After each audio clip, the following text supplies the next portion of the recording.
Hello and a very warm welcome to our online harvest celebration from St Andrew's Church at Eakirng. We're going to be singing some favourite harvest hymns as well as listening to some special harvest readings from the Bible. And of course, we're going to be watching some lovely video that Robert's taken for us of local farmers getting in their crops. And we'd like to say a really big thank you to them for all their hard work. So enjoy!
When the Lord God made the universe, there were no plants on the earth, and no seeds had sprouted, because he'd not sent any rain.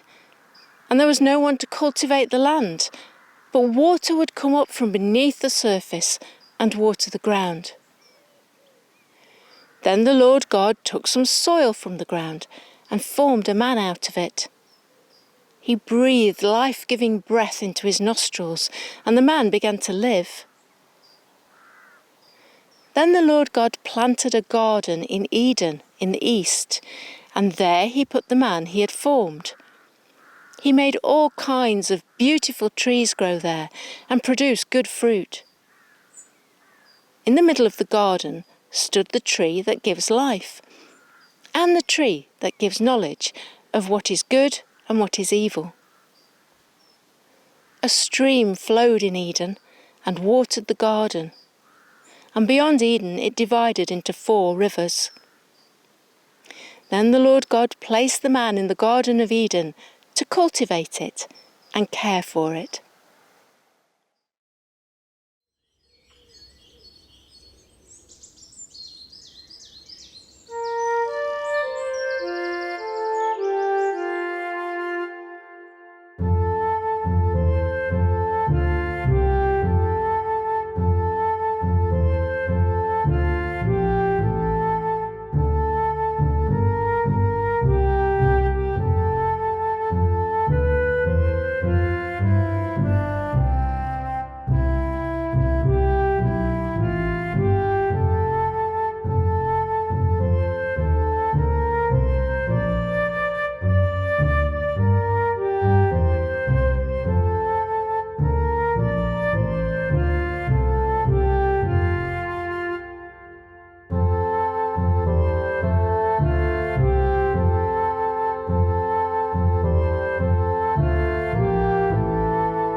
A reading from Isaiah.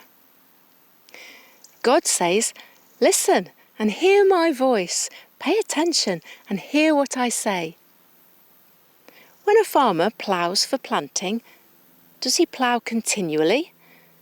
Does he keep on breaking up and working the soil? When he has levelled the surface, does he not sow caraway and scatter cummin? Does he not plant wheat in its place, barley in its plot, and spelt in its field? His God instructs him and teaches him the right ways. All this comes from the Lord Almighty, whose plan is wonderful, whose wisdom is magnificent.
Praise the Lord, O my soul. O Lord my God, you are very great. You are clothed with splendour and majesty, wrapped in light as with a garment. You make the clouds your chariot, and you ride on the wings of the wind. You make springs gush forth in the valleys, and they flow between the hills, giving drink to every creature. You cause grass to grow for the cattle, and plants for man to cultivate, to bring forth food from the earth, and wine to gladden the human heart, oil to make the face shine, and bread to strengthen the human heart. The moon marks off the seasons, and the sun knows when to go down. You bring darkness, it becomes night, and all the beasts of the forest come creeping out. The sun rises, and they steal away. They return and lie down in their dens. Then people go out to their work, to their labour, until the evening time. How many are your works, O Lord? In wisdom you made them all. I will sing praise to my God as long as I live.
The parable of the sower. That same day Jesus went out of the house and sat by the lake. Such large crowds gathered around him that he got into a boat and sat in it while all the people stood on the shore. Then he told them many things in parables, saying, "A farmer went out to sow his seed. As he was scattering the seed, some fell along the path, and the birds came and ate it up. Some fell on rocky places, where it didn't have much soil, and it sprang up quickly because the soil was shallow. But when the sun came up, the plants were scorched and they withered because they had no roots. Other seed fell amongst the thorns, which grew up and choked the plants. Still other seed fell on good soil, where it produced a crop 100, 60, or 30 times what was sown." Listen then to what the parable of the sower means. When anyone hears the message about the kingdom and doesn't understand it, the evil one comes and snatches away what was sown in their heart. And this is the seed that was sown along the path. The seed falling on rocky ground refers to someone who hears the word and at once receives it with joy. But since they have no roots, they only last a short time. For when trouble or persecution comes because of the word, they quickly fall away. The seed falling amongst the thorns refers to someone who hears the word, but the worries of this life and the deceitfulness of wealth choke the word, making it unfruitful. But the seed falling on good soil refers to someone who hears the word and understands it. This is the one who produces a crop yielding 100, 60, or 30 times more than what was sown. A farmer's blessing. May God bless you in winter and summer at your ploughing, your sowing and reaping. May God give you sunshine and rain in due season. May God, who gladdens the face of the earth, give you joyfulness of heart. May God, who has called you to work on the land, set your affections upon himself. And the blessing of God Almighty, the Father, the Son, and the Holy Spirit, be on us now and evermore. Amen.